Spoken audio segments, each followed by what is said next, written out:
नमस्कार, आप देख रहे हैं वीडीएफ न्यूज 28 और मैं भावना शर्मा आपके साथ। आज हम हैं दिल्ली के जवाहर भवन में। यहाँ पर साझा किसान मजदूर मोर्चा और सामाजिक संगठन की इंडिया गठबंधन की लेकर आगामी चुनावों को लेकर मीटिंग रखी गई है। तो इसी सिलसिले में आइए बात करते हैं। तो सर, आप अपना परिचय दीजिए। मेरा नाम आत्मजीत सिंह है। मैं साझा किसान मजदूर मोर्चा का नेशनल कोऑर्डिनेटर हूं और भारतीय किसान यूनियन का मैं संस्थापक भी हूं, लोकशाही का। तो सर, आज की मीटिंग का क्या उद्देश्य है?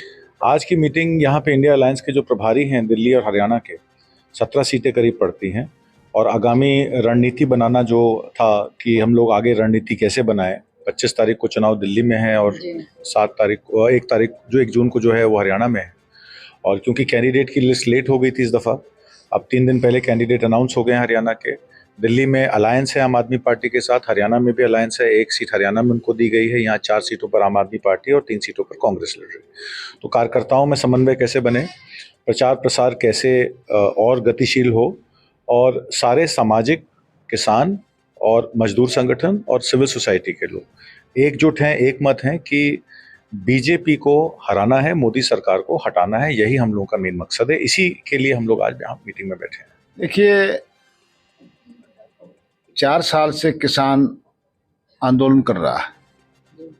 किसान की आवाज़ नहीं सुनी जा रही, नौजवान की आवाज़ नहीं सुनी जा रही। किसान जब दिल्ली के बॉर्डर पे जब आंदोलन कर रहा था तो किसान जब उठ के गया, जब वो 3 काले कानून वापस लिए मोदी सरकार ने, उन्होंने वायदा किया था भाई आपके ऊपर जो जितने केस बने किसानों पे वो केस वापस लेंगे और एमएसपी का खरीद गारंटी कानून बनाएंगे। लेकिन वो वादा खिलाफी करी केंद्र सरकार ने, हमारी बात नहीं मानी। तो हमने देखा कि ये तो कोई भी वर्ग है, मजदूर है मनरेगा का, उसने आवाज़ उठाई, उसको लाठी गोली से दबाने का प्रयास किया। अभी पिछले दिनों देखिए, किसान पंजाब और हरियाणा के बॉर्डर पे जो है दिल्ली आना चाहता था, किसान को लाठी और गोली से दबाने का प्रयास किया। वहाँ हमारे किसान साथी शुभकर्ण सिंह को गोली से उड़ा दिया गया। तो हम जो किसान का खून बहा है लखीमपुर खीरी में, देखिए आप, अजय टैनी मिश्रा जो गृह राज्य मंत्री, उनके बेटे ने किसानों को अपनी गाड़ी के नीचे रौंदा, किसान को न्याय नहीं मिल रहा। तो आज हमारी कुछ आस बंधी है इंडिया गठबंधन से, हमारी बातें हुई उनसे, और अभी एक बैठक का और दौर चलेगा कि इस चुनाव में 2024 के लोकसभा चुनाव में इंडिया गठबंधन को हम किस ढंग से मजबूती दे सकते हैं ताकि इस तानाशाह सरकार, क्योंकि हर वर्ग दुखी हो चुका है, हर वर्ग का नंबर आ लिया, किसान का, मजदूर का, नौजवान का और महिलाओं का। जैसे 2015 में हरियाणा के पानीपत में मोदी जी ने एक रैली की थी, बेटी बचाओ बेटी पढ़ाओ का नारा दिया था। आज इस देश में बेटियां सुरक्षित नहीं। पहलवान बेटियों ने न्याय की भीख मांगी जंतर मंतर पे, उनकी गर्दन पे दिल्ली पुलिस के जवानों ने पैर रखा, उनको जंतर मंतर पे घसीटा गया। उधर देखिए मणिपुर के अंदर वो वहां नंगा करके बहन बेटियों की वो परेड कराई गई। ये देश सहन नहीं करेगा इस अन्याय को। मैं महेंद्र सिंह राणा, चेयरमैन अन्नदाता किसान यूनियन और वाइस प्रेसिडेंट दिल्ली ग्रामीण समाज बोल रहा हूं। आज ये जवाहर भवन में एक बड़ी महत्वपूर्ण कई सामाजिक संगठनों की और किसान संगठनों की मीटिंग होने जा रही है और हमारा मकसद है कि एक तानाशाह के खिलाफ जनता का चुनाव जो लड़ने जा रही है जनता, ये इंडिया गठबंधन नहीं, ये चुनाव मोदी वर्सेस जनता का बनता जा रहा है। क्योंकि ये जो कोऑर्डिनेशन कमेटी की जो मीटिंग है, ये पूरे देश के किसान, मजदूर और शोषित वर्ग को जागरूक करने के लिए आज हमने जवाहर भवन में मीटिंग रखी है। हमारा मेन मकसद है कि एक तानाशाह के खिलाफ ये जनता का चुनाव बने, ये इंडिया गठबंधन नहीं, पार्टियों का चुनाव नहीं। क्योंकि जनता को पीस दिया गया है 10 साल के कार्यकाल के द्वारा। पूरे देश का गरीबों का धन इकट्ठा करके और 2 गुजराती भाइयों को दे दिया गया है। पूरे देश का धन भी उन्हीं को दे दिया गया है।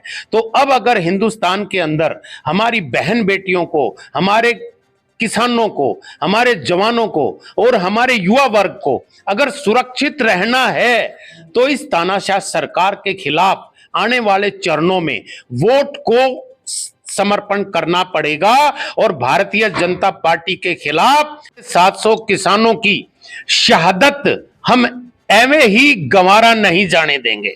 750 किसानों ने आहुति दी है और जब 750 किसानों ने आहुति दी है, ये तानाशाह उनसे मिलने तक नहीं गया। इसीलिए पूरे देश के मजदूर ने, किसानों ने, शोषित वर्ग ने और हमारे फौजी भाइयों ने और हमारे वकीलों ने और पूरे देश के बुद्धिजीवियों ने यह फैसला कर लिया है कि इस चुनाव को जनता का चुनाव बनाकर और इस तानाशाह को हिंदुस्तान से भगाना है। एक्चुअली हम तो पेंशन आंदोलन का मैं संरक्षक हूँ। पहले तो सर अपना नाम बताइए। हाँ, मैं DN सिंह हूँ और all India national movement for old pension scheme का मैं राष्ट्रीय संरक्षक हूँ। पेंशन के मामले में हमारी स्पष्ट नीति है, जो पेंशन देगा उसको हम वोट देंगे। और पेंशन देने के मामले में कांग्रेस 70 साल से दे रही थी। जब चुनाव हुए कुछ स्टेट्स में, वहाँ दोबारा से बहाल कर दी। अभी भी एजेंडा में है इंडिया गठबंधन के। इसलिए हम पूरी ताकत लगा के अपना पेंशन का अधिकार लेने के लिए पूरे देश भर में आंदोलन चलाए हुए हैं कि वोट फॉर OPS को कंटिन्यू करना है। जो पेंशन देगा उसको वोट देना है। ये अभियान हम चला रहे हैं। दिल्ली में इनके साथ कैसे कोऑर्डिनेट करें, इसके लिए हम आज मीटिंग में आए थे। ये जो संगठन दूसरे हैं, इनके साथ मिलके इसको आंदोलन को और आगे बढ़ाएं। मैं किसान पिछड़ा मंच का राष्ट्रीय अध्यक्ष भी हूँ। तो हमने एक जनता घोषणा पत्र भी निकाला हुआ है। ये जनता की डिमांड्स हैं। ये हमने पहले लिखा तो पहले ही था, लेकिन ये पब्लिश हुआ बाद में। लेकिन बड़ी खुशी की बात है ये कि हमारी इनकी जो मुख्य मांगे थी, जो प्रमुखता से किसान लड़ रहे थे पिछले 2-3 सालों में, वो इन्होंने मान ली है। जो इस एजेंडा में भी है हमारे, और इन्होंने मान लिया है। उदाहरण के लिए मैं अग्निवीर योजना कह सकता हूँ। अग्निवीर योजना का हमारा आंदोलन था, इन्होंने मान लिया है कि हम इसे खत्म करेंगे। MSP गारंटी कानून के लिए भी इन्होंने लिख दिया है। किसानों की कर्जा माफी के लिए इन्होंने कह दिया कि हम करेंगे। साथ में इन्होंने समाज में महिलाओं के लिए, देश में एजुकेशन के लिए जो नौकरियां पड़ी हुई थी खाली 20-25 लाख पोस्टें पड़ी हुई हैं, उस पर रेगुलर भर्ती के लिए इन्होंने कहा है। तो ये हमारे इस जो एजेंडा में हमारे मुद्दे थे, उनका जो मेजर पार्ट है और जो अच्छे मुद्दे हैं इन्होंने ले लिए गठबंधन में। तो हम इसलिए गठबंधन की सरकार को जिताना चाहते हैं कि सड़कों पे लड़के हमने देख लिया। जो फासिस्ट सरकार है, हमारी कीले गाड़ दी सड़कों पे, हमें आने नहीं दिया दिल्ली में किसानों को। और जो जुल्म जातियाँ सबके सामने हैं। हमारी बेटियां खिलाड़ी जो उनके साथ उन्होंने क्या क्या किया सबके सामने है। उसमें मैं समय जाया नहीं करना चाहता, लेकिन हम मानते हैं इस बात को कि खारिज करने के लायक सरकार है। और खारिज करने के लिए वोट की ताकत का इस्तेमाल ज़रूरी है। हम उसी की तैयारी के लिए यहाँ आए हैं कि कैसे करके मैक्सिमम और यूनाइटेड वोट डाल के इनको सत्ता से बाहर किया जाए और देश में लोकतंत्र और संविधान की रक्षा की जाए।